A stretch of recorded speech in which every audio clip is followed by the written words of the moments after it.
Hey guys, to be successful in property investing or anything, you need to put in energy and time. Energy and time seem finite. We never seem to have enough. So how can we hack this equation? We can hack this equation through the use of a force multiplier. Stick with me, I'm going to get to the content in a sec. A force multiplier, these are tools that help you amplify your effort to produce more output, like a hammer. A hammer is a force multiplier. Investing in force multipliers means that you'll get more done with the same amount of effort and time. Like, clearly, a hammer will allow you to achieve better results than without a hammer. Most people try to get more results by working more hours and optimizing their bodies to get more energy. This works, and you should totally do it, but it reaches a limit, based on obviously biological thresholds, of our humanity, of our human system. And once you get to that limit, that's when you need to start playing with force multipliers. And one of the most powerful force multipliers I know is holding multiple assets that generate income and growth. Stick with me here. Most of us are taught, especially from, let's say a South Asian or Asian generally speaking background, or most parts of the world actually, I could say, we're taught that we should study really hard in school and then, get a really good degree at university or TAFE or whatever the case may be, work really hard, 9 to 5 or 9 to 9, get married, have kids, get a mortgage, and just spend the rest of our lives getting really, really good jobs, getting a promotion after promotion, working up the corporate ladder or whatever ladder you're on, and just slowly hacking away at that mortgage to have hopefully paid it off by 60, 65, 70, at which time you're meant to be living your best years. But really, everyone knows your best years aren't in your 60s or 70s necessarily. This equation just doesn't work. And it's rooted in this misconception that saving and working really hard and getting one mortgage and paying it off, that is the secret, or that is the pathway to wealth. That is a colossal hoax. We're seduced by society to believe this, but anyone who believes this and implements this is someone who doesn't actually get ahead, right? So in this episode, I'll be talking about something very, very useful. It's called a force multiplier. It's called how to not get stuck in a 30-year mortgage, instead pay it off earlier and be left with passive income. These aren't pipe dreams, guys. We'll go through some concepts, some numbers. Stick with me. May not be for everyone, but give yourself a chance, do yourself a favor, and at least try to understand it, because if you do, then something might click in your mind and you might think that, all my limiting beliefs, all the cultural marination that my mind has been dwelling in because of my upbringing and association, actually, there's a better way to live life financially. All right, so I hope you guys get a bunch of value. Welcome to the Oz Property Investment Mastery Podcast. My name's PK, and I help busy people build passive income by buying top 5% growth and cash flow property and build a portfolio using data without wasting months doing research, spending weekends at inspection or catching flights, or dropping $10,000 to $20,000 on buyer's agents every single time. So if you're confused, lack confidence, and just overwhelmed with all the information and marketing misinformation available online and don't know where to start, then this show is for you. I had a client call with a potential client a few days ago, really nice guy, and he was actually wanting to start accelerating his property portfolio. He already had one property in Brisbane, but he wanted to really get a 6-figure passive income and, in his own words, a 7-figure net wealth position in 5 to 10 years time. Seven figure means $1 million plus, and he wanted more than $5 million of net wealth in around 10 years time with a 6-figure income, passive income. So when I was hearing that, I was thinking, oh boy, this is a bit of a challenge, but I'm all one for taking a challenge. So we got through the call, and I was asking him a whole bunch of questions just to see if he was right, whether we would work together in a good way, whether we were a good fit, all the standard stuff that I do. And at the end, he decided not to go ahead, which is his prerogative, and I respect that. But the reason he decided not to go ahead, and look, with all due respect as well, it's a very personal decision. The reason he decided not to go ahead was because he already had one investment property, but it wasn't paid off. Okay, so he had only paid 20 or 30% of that investment property off. And his rationale for not wanting to buy the second or third or fourth property and really accelerate towards his goal of passive income and net wealth was that he hadn't paid his first property off. Now, I know from just that sample, you can judge the quality of the ocean by just one drop. So I know there must be many, many, many people out there that are thinking in a similar way, that are thinking that, I don't actually want to buy 2, 3, 4, 5, 6 properties until I've started to pay my first one, my second one, my third one off. So I just wanted to talk about that a little bit today, and actually why that's mathematically, simply from an arithmetic perspective, not the best idea. Okay, so look, I get it. You want to pay the first property off from a sleep at night factor perspective because you have debt, right? But the art and science of property investing means that the more properties you can hold, the more properties that you can control, the better off you will be in the short and long term. Okay, let me qualify that, let me explain that. Now, if we are able to control or hold one property, and that doubles in, let's say, 10 years' time, which, by the way, almost never happens. You need to be very scientific about how you're buying property for it to actually double in 10 years' time.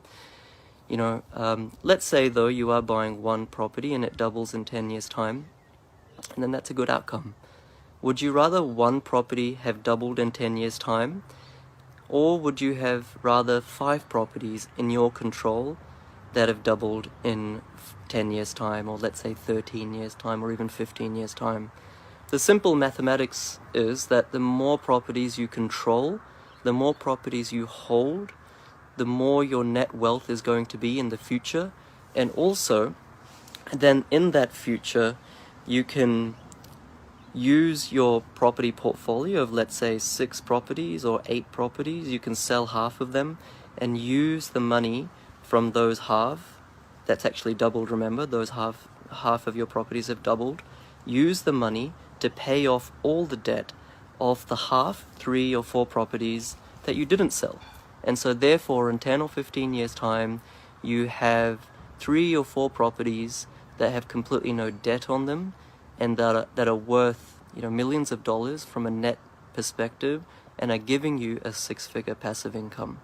Okay, that can't be achieved if you go down the route of only buying one property and using your own hard-earned money every single year to try pay it off. Okay, in that scenario, let's say you have a property worth $500,000, and let's say it does do really well, and it does increase at a fair clip every year. But if you're using your own money to pay it off, principal and interest, then you might get it paid off in 5 years, you might get it paid off in 10 years, or you may need to wait 15 years for it to get paid off. And so, great, in 15 years' time, the property's doubled, great story, you've paid it off, great outcome using your own hard-earned money.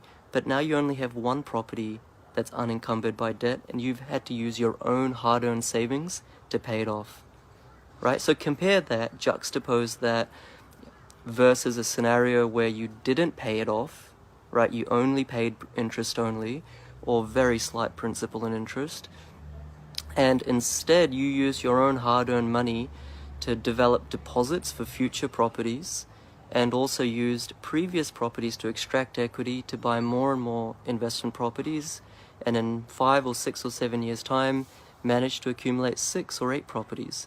And then you wait 10 or 15 years, and then at the end of the string there, you've sold half of them and used the proceeds to pay off the other half.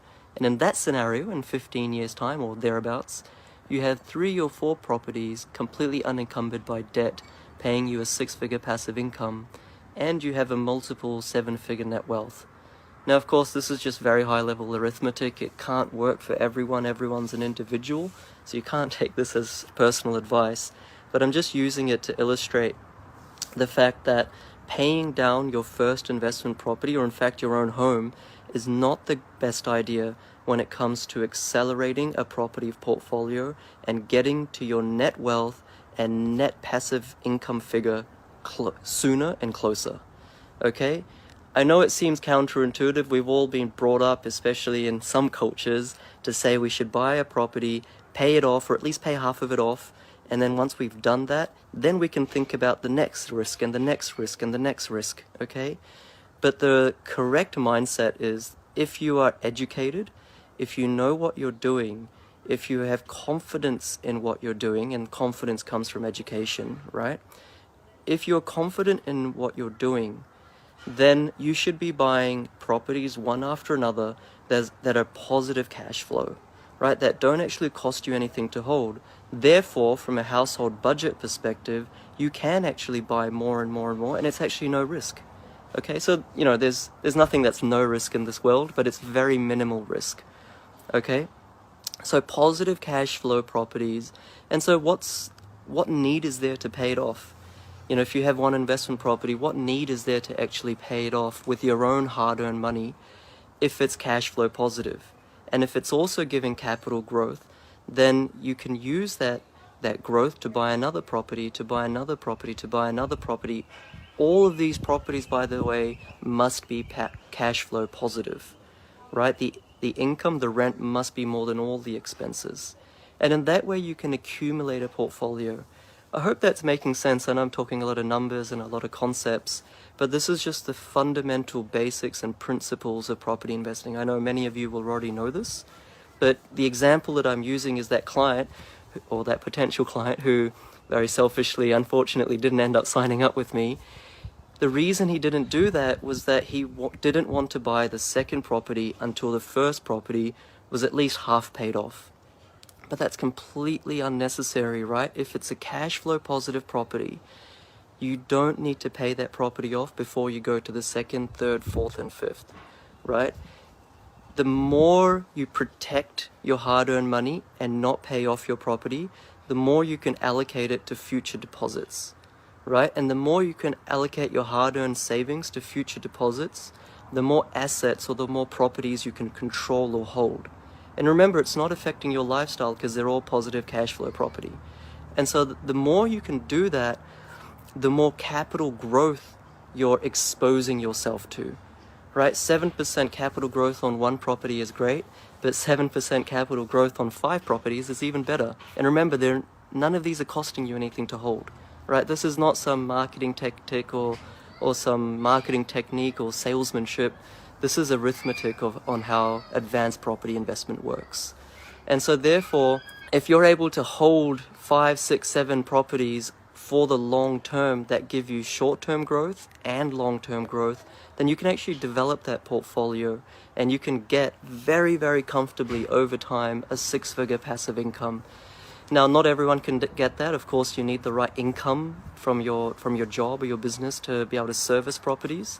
But I'm trying to demonstrate the principle here so that hopefully, this is very cheeky of me, but hopefully when more people are thinking of signing up to my course, they don't say no because of this reason that I'm risk averse and I want to pay my investment property off before buying the second property, right? That's just not smart investing.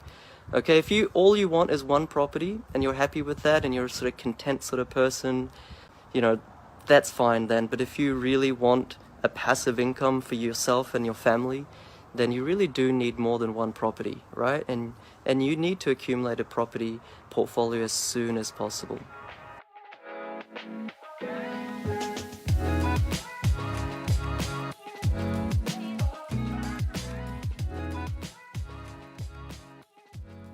And before you guys leave, I just want to say thank you for, all of your love, really. On Spotify, I'm getting so many reviews. On iTunes, Apple Podcasts, I'm getting so much feedback. Please leave a review like this one from Sambo1996, and he's saying, highly recommend anyone wanting to take property investing seriously and secure a financially comfortable future to listen to all of PK's content. He drops knowledge bombs after knowledge bombs and easily explains often complex information. So, these reviews mean the world to me. They inspire me, they enthuse me to carry on and just bring you authentic, real stuff. Thanks, guys. I'll see you next week.